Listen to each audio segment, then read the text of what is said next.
제목을 따라합니다. 하나님을 간절히 찾는 자. 오늘 잠언 8장은 지혜의 장가라고 부릅니다. 지혜를 찬양하는 겁니다. 지혜는 얼마나 좋은 것인가를 찬양하면서 지혜의 보편적인 특성, 성격 세 가지를 설명해 줍니다. 지혜의 특성 세 가지. 첫째, 지혜의 보편성입니다. 보편성이란 어느 특정한 곳에만 있는 것이 아니라 어느 곳에나 있다는 것입니다. 이게 지혜의 보편성입니다. 잠언 8장 2절과 3절을 다 같이 합니다. 그가 길가의 높은 곳과 네거리에 서며 성문격과 문어기와 여러 출입하는 문에서 불러 이르되. 그러니까 지혜는 한 장소에만 있는 것이 아니라 여러 곳에 있다. 시장에도 있고 학교에도 있고 교회에도 있고 아무튼 일터에도 있고 어느 곳에나 지혜가 있다라는 것입니다. 그게 지혜의 보편성입니다. 두 번째, 지혜의 우선성입니다. 우선성이란 어느 것보다도 우선한다는 것입니다. 세상에 중요하고 귀하고 가치 있는 게 많지만 그 모든 것보다 우선하는 가장 소중한 것이 지혜다라는 것입니다. 지혜의 우선성이죠. 잠언 8장 10절로 11절 다 같이 합니다. 너희가 은을 받지 말고 나의 훈계를 받으며 정금보다 지식을 얻으라. 대저 지혜는 진주보다 나음으로 원하는 모든 것을 이에 비교할 수 없음이니라. 다른 것과 비교할 수 없다. 그러니까 지혜를 수단으로 여기지 말고 목적으로 여기라. 왜? 지혜보다 중요한 것이 없기 때문이다. 그리고 모든 게 거기서 나오는 겁니다. 이게 지혜의 우선성입니다. 세 번째, 지혜의 계시성입니다. 계시성이란 뭐냐면 찾을 때 만날 수 있다는 것입니다. 잠언 8장 17절 다 같이 합니다. 나를 사랑하는 자들이 나의 사랑을 입으며 나를 간절히 찾는 자가 나를 만날 것이니라. 나를 간절히 찾는 자가 나를 만날 것이다. 여러분, 간절함이란 어떤 것을 이뤄내는데 가장 중요한 동력이 되는 것입니다.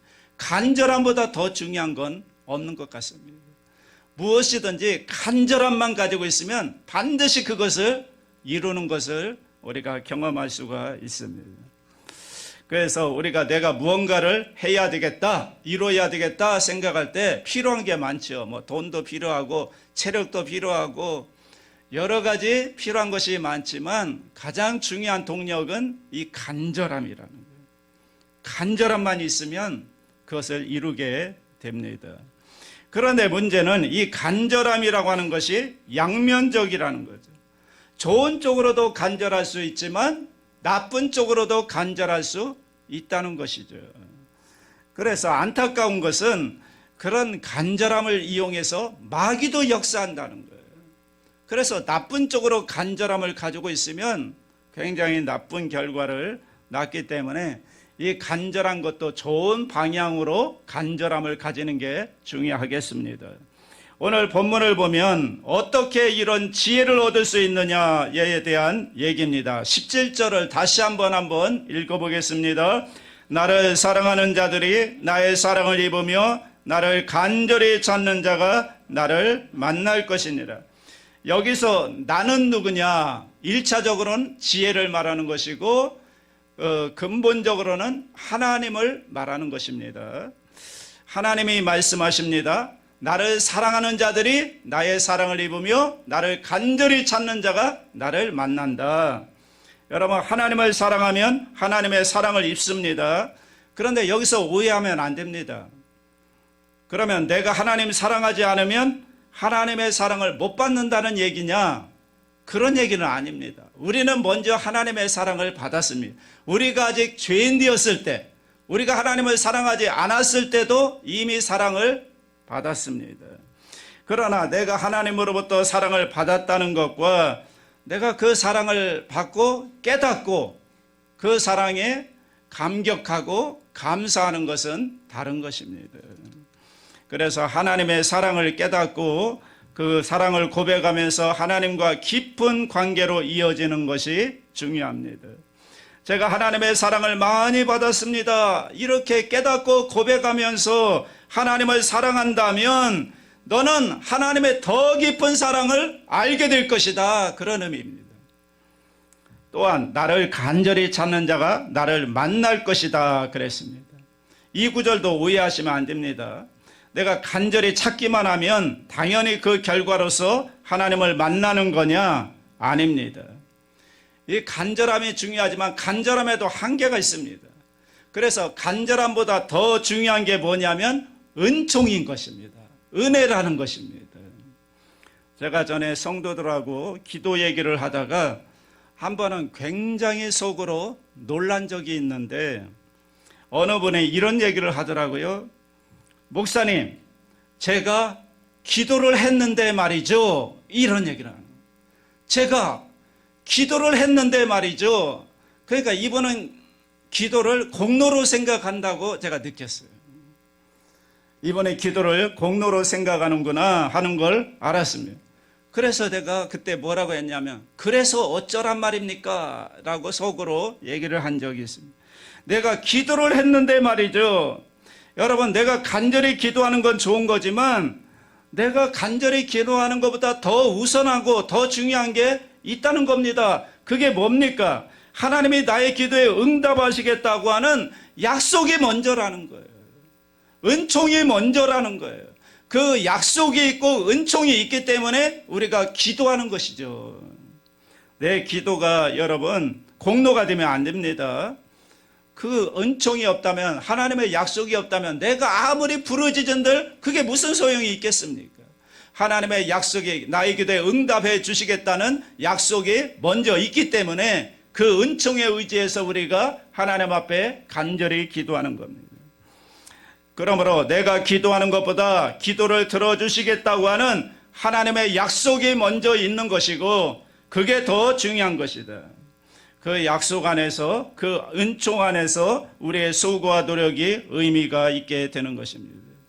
그러므로 여러분, 우리가 기도하면서 절대로 잊지 말아야 할 것은 항상 응답의 약속의 말씀을 붙잡아야 된다는 것이고, 그리고 감사한 마음으로 기도해야지 나의 기도가 공로가 되어서는 안 된다는 것이죠. 우리가 하나님께 기도한다는 것이 대단한 것 같지만 사실은 그 이전에 뭐가 있는 거라고요? 하나님의 약속이 있는 것이고 은총이 있는 것이고, 그것에 의지해서 우리가 기도할 때 그 기도가 응답이 있는 것이고 의미가 있고 가치가 있는 것입니다. 그러므로 우리가 신앙생활하면서 내가 뭘 했다고 해서 대단한 게 아니라 먼저 생각할 것은 하나님의 은총이 먼저라는 것이죠.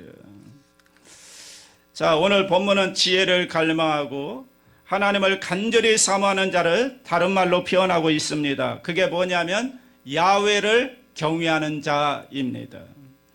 잠언 8장 13절 말씀인데 다 같이 합니다. 야훼를 경외하는 것은 악을 미워하는 것이라 나는 교만과 거만과 악한 행실과 패역한 입을 미워하느니라. 자, 하나님에 대한 간절함이 있는 사람, 그 사람이 야훼를 경외하는 사람인데 야훼를 경외하는 사람의 특징이 세 가지가 있습니다. 그래서 이 사람이 야훼를, 하나님을 경외하는 사람인지 아닌지를 분별할 수 있는 이 세 가지만 보면은 알 수가 있습니다. 자, 그 세 가지가 뭐냐? 첫째, 악을 미워하는 것입니다. 왜 야훼를 경외하면 악을 미워하는가? 하나님이 악을 미워하기 때문에 하나님을 경외하는 자도 당연히 악을 미워하는 것입니다. 그 외에도 여러분 단계가, 그 악에도 단계가 있잖아요. 그 죄 중에 가장 기본적인 죄가 뭐냐면 여기 잠언 8장 13절에 나오는 교만죄입니다. 교만을 비롯한 모든 죄와 악에 대하여 하나님은 미워한다는 겁니다. 그러므로 하나님을 경외하는 자는 하나님이 미워하는 악에 대해서 똑같이 악을, 죄악을 미워한다는 거예요. 그러면 왜 하나님은 죄를 미워하시느냐? 하나님이 거룩하시기 때문에 그래요. 하나님이 거룩하시기 때문에 이 죄와는 양립할 수가 없습니다. 그래서 야훼를 경외하는 자의 첫 번째 특징은 악을 미워하는 것입니다. 그러므로 여러분, 죄에 대한 인간의 다양한 태도가 있을 텐데 가장 올바른 태도가 뭡니까? 죄에 대한 가장 올바른 태도, 하나님이 원하시는 우리의 태도가 뭡니까? 그것은 악을, 죄악을 미워하는 것입니다.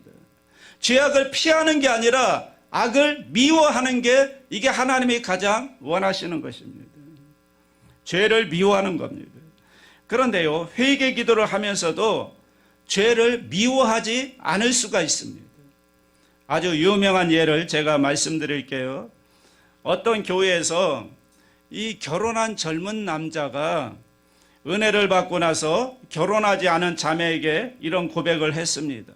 어떤 소그룹 모임인데 결혼한 남자가 하나님께 은혜를 많이 받고 나서 이 옆에 있는 자매에게 고백을 한 것입니다.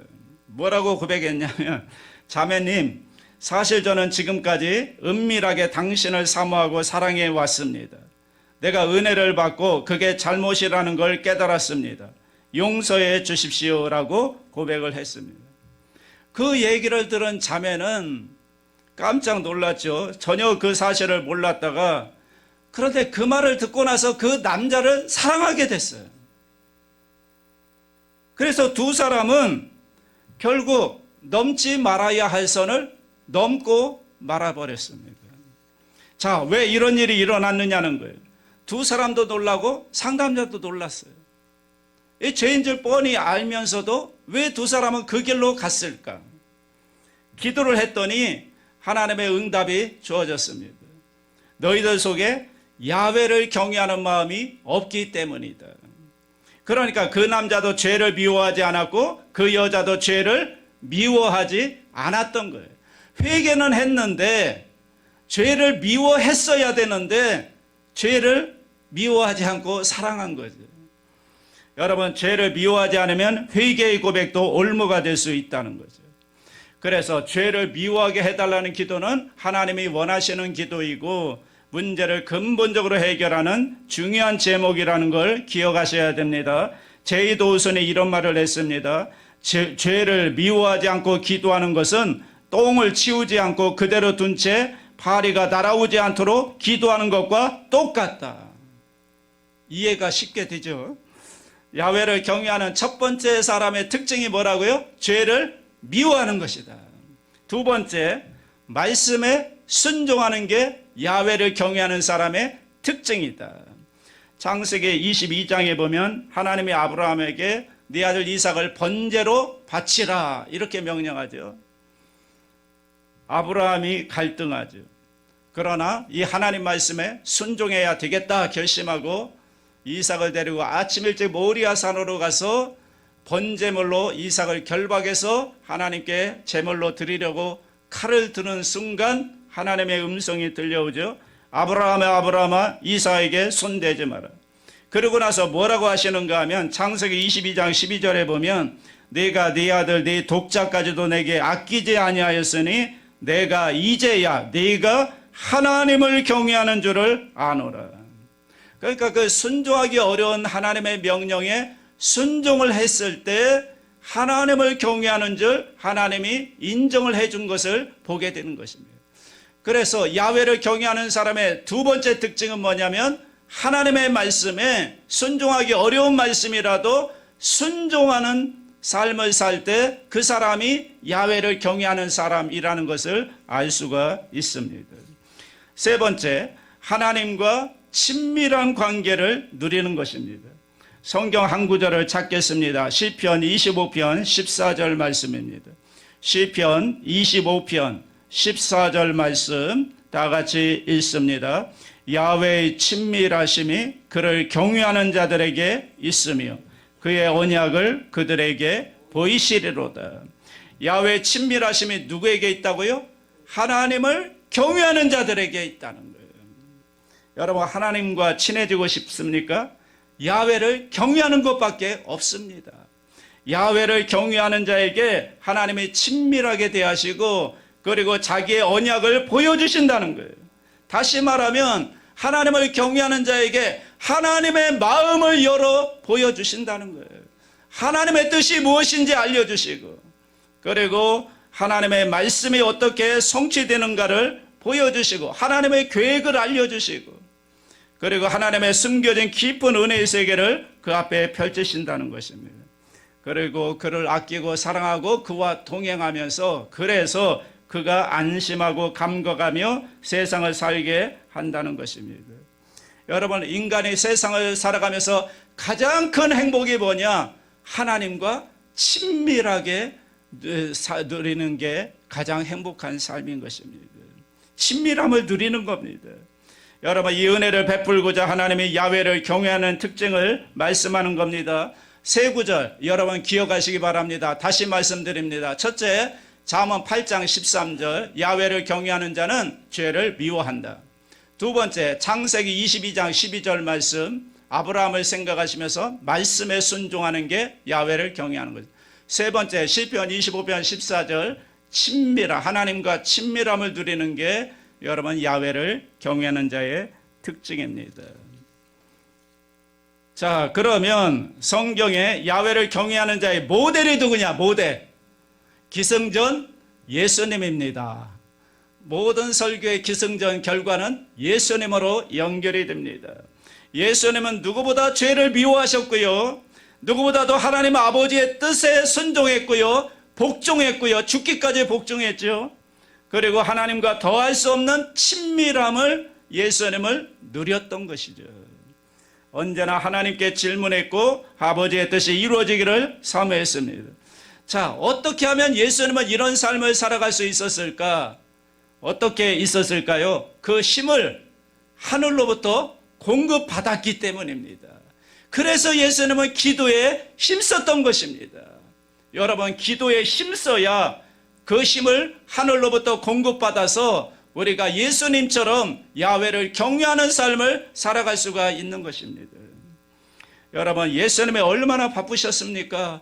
식사할 겨를도 없었고, 여러분 잠시 쉴 겨를도 없이 얼마나 바쁜 것이 성경에 여러 번 나오잖아요.